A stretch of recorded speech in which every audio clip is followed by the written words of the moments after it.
What's going on my beautiful, beautiful, beautiful people? How y'all doing? Welcome back to another video, guys.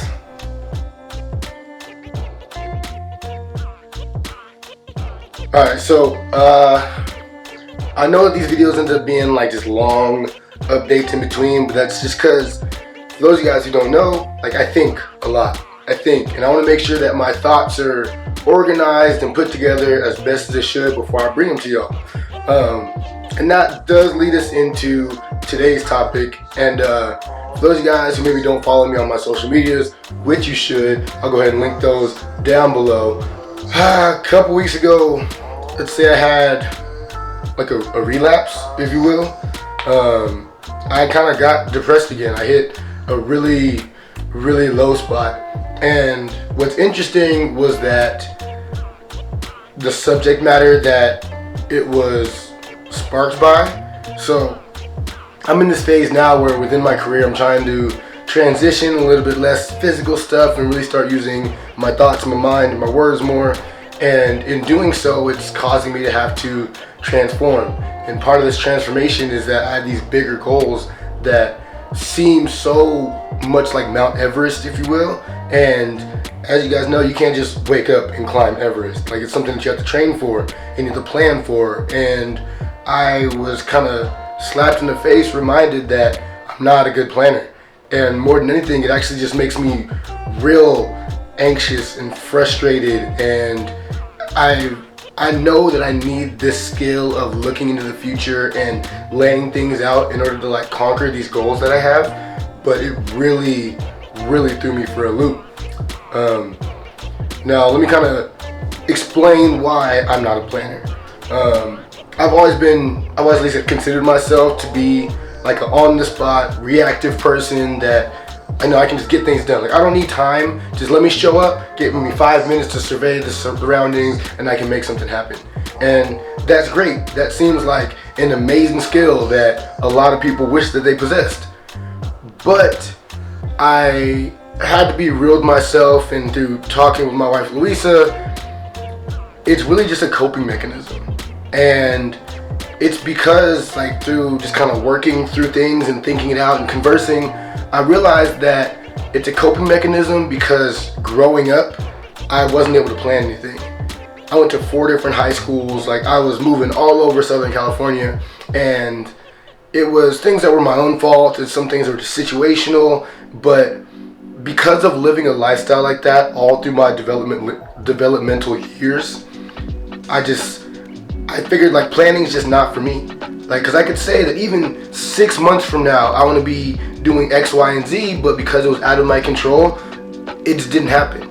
And it continued to kind of just crush my hopes and dreams as long as it could, to the point of like, you know what? I can't get upset, or nothing can fall out of place if you never try to plan it in the first place.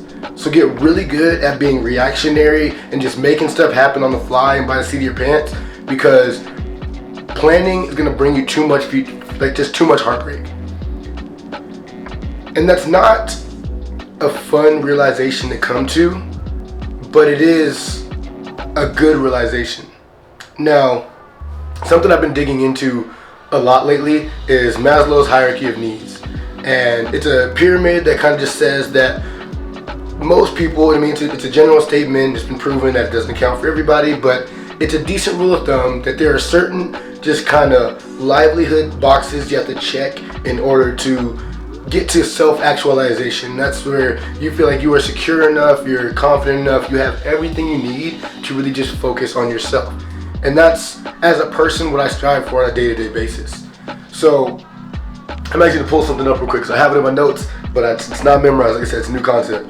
So in a nutshell, Maslow's hierarchy of needs is it's a pyramid that at its base has the basic essentials, and then at the very top it has self-actualization, which is just your higher self. It's when you have completed and aligned all your chakras and everything is taken care of. And that's ultimately my goal. Like, I want to be able to say that I gave this life everything I could. I tried to turn over as many rocks and solve as many problems within myself, because that's what I have control over. So in reading it, like the very base level are Psychological needs, you have air, water, food, shelter, basics, right? That's the bottom of the triangle. Then you have your safety needs, personal security, employment, resources, health, property. Then you have love and belonging, so forth and so on. Now, I want to backpedal to just the essentials. Things like food, water, shelter, and safety. Being a sporadic person doesn't make you feel safe. It's very reactionary, it's very fight or flight, and the fact that I can't plan my dreams is not very confidence inducing.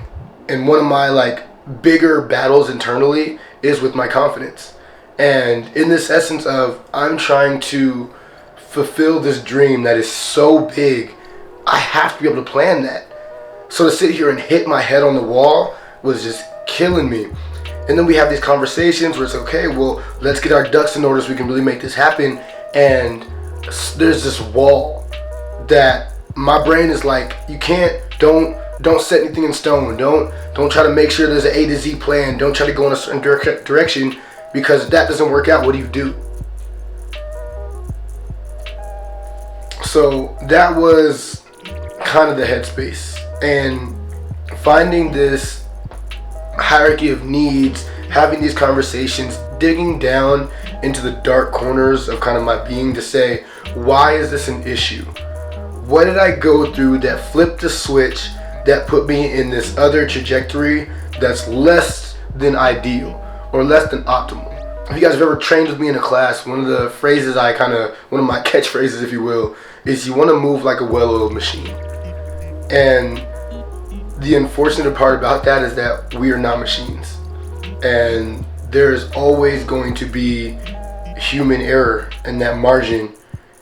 But you have to say, you have to accept it. Not even to say, you have to accept it. I have to accept it. Let me speak for myself and to myself. I have to accept that and say, you know what? That was in the past. You're an adult now. You do control a lot more than you think that you do. And if you're gonna go for an Everest of a goal, you have to have a plan. You gotta dig in a little bit, and you gotta start bringing your vision and farsight to the different atmospheres of how you can solve these equations and problem solve. So that's where I'm at. I figured out that, you know what, it's not that I can't plan, it's that I don't want to get my heart broken. But how do I keep my heart from getting broken? Plan it accordingly. Ask for help. If there's something you don't feel strong at, find somebody who is strong with that. I mean, I'm still working out this problem, but I really wanted to share this step of it with you guys. I've been enlightened, and hopefully now that I've sorted all this out and I'm sorting it all out, I can continue to grow what this is, what I am, and hopefully what you guys are aspiring to be, where I can help. Anyways, I appreciate you guys tuning in for another video. Like it, subscribe. I'm going to be bringing more to you, and the horizon's looking bright. Right? Is that the phrase? I don't know. I love y'all. Have a good day.